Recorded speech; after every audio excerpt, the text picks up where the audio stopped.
Welcome back to Alumni Game, the show where three Gamecocks dive into South Carolina sports, football, hoops, the NCAA, everything that comes along with it. Where our opinions are never filtered, sometimes reasonable, and always fun. That's right. You can check out all of those takes that we have on YouTube, Instagram, and wherever you listen to your podcasts. Don't forget to like, subscribe, follow us on all those platforms. Settle in, y'all, and let's get started with this week's episode of Alumni Game!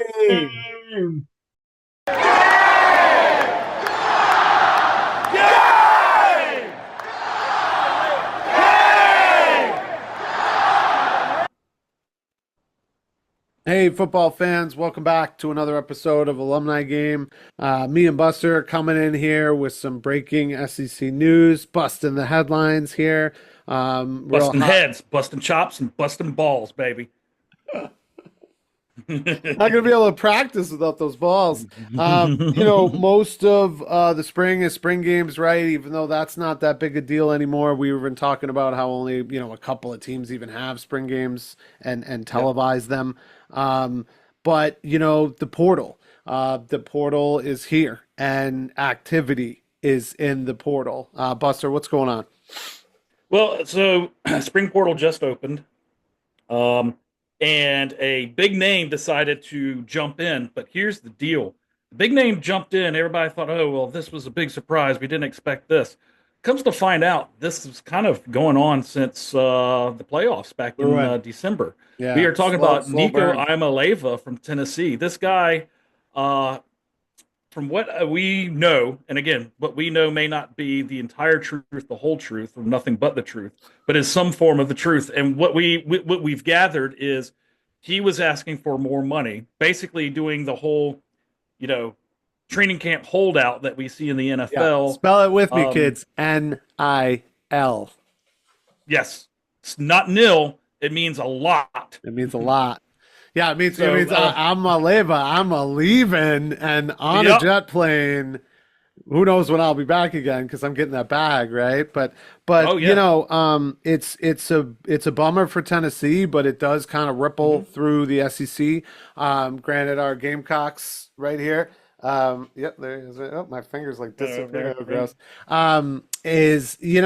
We don't play them in the regular season. Not that we wouldn't play them in the postseason, but obviously they're in the SEC, so tiebreakers abound. And losing your quarterback now from a guy from last year who seemed to be making great strides and very athletic individual at the position.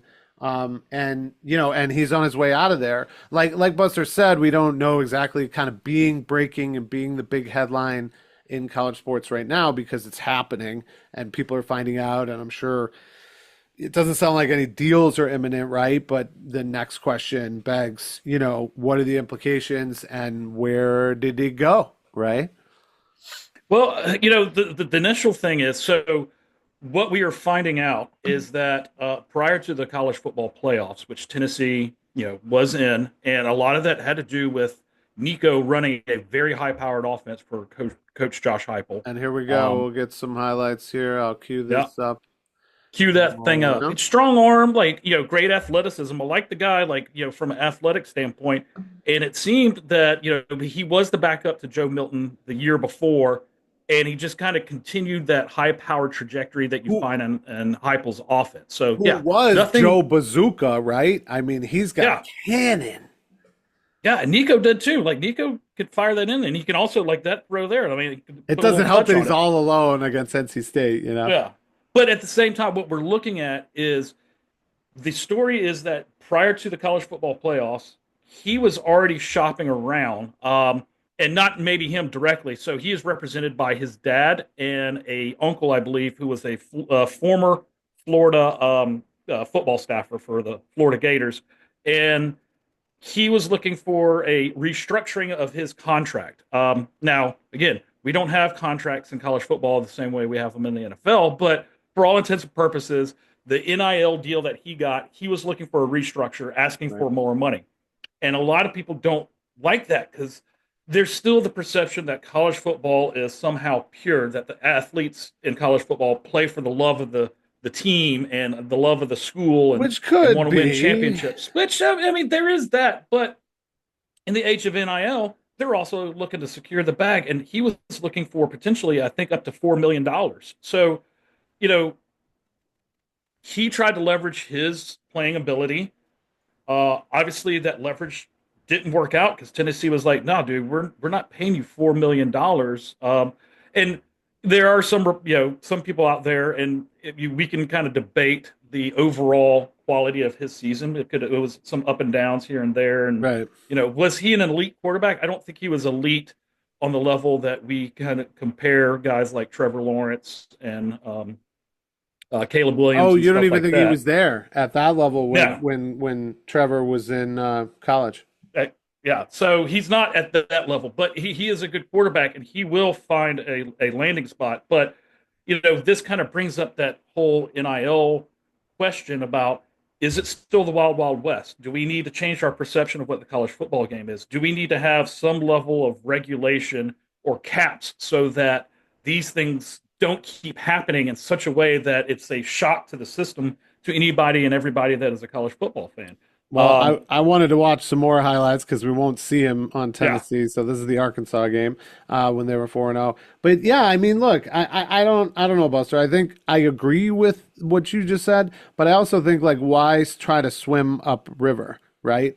If Yeah. this league is now a pro league and these are players and they can go, that happens in the NFL, right? If Tyreek Hill wants off the Dolphins, he's gonna get off the Dolphins. Like, that's what's going to happen. So if a player wants to go, they'll go. And I mean, look at the carousel we just had, right? Sam Darnold's on the Seahawks, and the Steelers don't have a quarterback, and Rodgers still hasn't signed. So it's like, of course, it's the same game, and it just, I don't know. I think with the Well, what do you think realignments about- in the playoffs, there's even more games and even more chance to make money and sell product, right? So Well, so that brings a good point, and because of your knowledge of the NFL game, obviously being a Patriots fan from Yep. the lovely city of Boston, so Matt Hayes, who writes for the USA Today, put out a report, said, like, one of the things that you do is you don't just put a Band-Aid over something like this. You got to kind of go upstream to kind of fix the problem at the very beginning. And one of those things is like, okay, well, then have those regulations like what you have in the NFL, which is buyouts, contract buyouts, Yeah. ways to recoup the money as the university. So if you have a guy say, hey, we're going to give you so many dollars to be our quarterback for the next 2 to 3 years, and then after year 2, if that quarterback is a Heisman contender who's taken your team to the promised land, you're like, all right, here's the deal, we're going to restructure to give you more money, the same way Yeah. we do in the NFL. Yeah. If he ends up being a bust and wants to transfer, then say, okay, well, the money that we promised you and the money that you had slated here, you're not going to get. Like, we will pay you for the year that you played, but after that, if you leave early and after you told us that you were going to be part of our team, you got to give some of that back. Yeah, Or the yeah, next I the get that. university that you go to, pays the same way we do with. But our, at the our same head coaches. time, Buster, like the NFL at the Shield actually went to teams and they were like, stop doing these BS contracts with coaches who leave. Matt Yeah. Rule does a 10-year contract or whatever the hell it was, and then it was no good. He was getting paid like tens of millions to go coach some other college team, right? It's like that. I mean, yeah. The NFL was literally saying to teams, stop doing this. You're shooting yourself in the foot. The Panthers Well, are dude, mired in those contracts. The Browns are mired in their trades, right? The Browns, yeah, they have a first round pick. So what? Like, so they're going to pick Travis Hunter and he's going to be a Brown. That's great for them. They'll sell some tickets, but they are mired in bad trades and bad contracts. And I get But you why don't even they have did to go Deshaun to the Watson, 'cause NFL they to look keep- at like that kind of stuff. Because remember in college football, Jimbo Fisher went to A&M and shat the bed, and then A&M had to pay a $77.5 million buyout to fire him because he was so bad at his job. That's in college football. Now, granted, A&M has oil money. They got money for days, weeks, long years, centuries. So, that's on them. But it's already happened in the college football megasphere. And Yeah, so, the difference here is it's just happening with a player who wants to go. Now, I mean, we'll find out more about the, quote unquote truth of why he's leaving and what's going on. I mean, we just talked about it the other day with Gamecock basketball. Like, this is why this person's leaving. With the women, this is Yeah. why this person's leaving because they signed this person. Like, it could be something like that. Yeah. It could be almost anything. It could be family related. It could be health related. It could be anything. So we'll find out. But yeah, I think the knee jerk to blame the player, we're not there anymore. We're in 2025, so you can't just do that. But also that, yeah, college does weigh on that, right? Commitment day and signings and stuff like that. So we've been talking about the traditions of college football being like shaken. No more spring games, no more signing day. The football playoff is throwing off the conference championships. And we're just seeing that ripple, I think, through the players now. Well, yeah, and that's the thing is, if there is something to quote unquote fix college football, and I think there's no need or reason to fix college football. This is just an evolution of college football. But for us to be comfortable with what this is going to be now, two things have to change, and that is one, our perception as fans. Like, we have to realize this is what it is now. It's not going to go back to what we used to have at the BCS and rep your school and this and that. Yeah. You don't get to cheer for a guy all 4 years of his college football career. So get over that. Two, I do believe there needs to be some level of regulation, because in the end, if you don't have regulation on how NIL is spent and how it's gathered and how it's distributed amongst the players, then you're going to still get those teams like Texas, like A&M, like Ohio State, those teams that have a shit ton of money still be able to get the elite players and not have, your guys like, Notre Dame. Well, they're technically a powerhouse. They haven't been to the championship game in quite some time, but instead of always seeing Alabama at the top, you kind of want to see some other team up there. Instead of seeing Ohio State at the top, you want to see somebody else fight for it. So, have a little bit of regulation. Maybe that helps the parity in college football. Yeah, it helps keep that. Then the playoff is going to be exciting, and it's not going to be the same top 4 teams always winning, doing the same exact thing. Yeah, that's cool. That's cool. So maybe an embarrassment of riches here. Where do you think he ends up? We were throwing around some teams. Not really any on the board behind me here, but we're thinking outside of the conference. Yeah, we definitely said maybe someone like Oregon, or maybe someone you on the would West think Coast. Oregon, because West Coast would definitely seem to fit, because Nico is from Long Beach.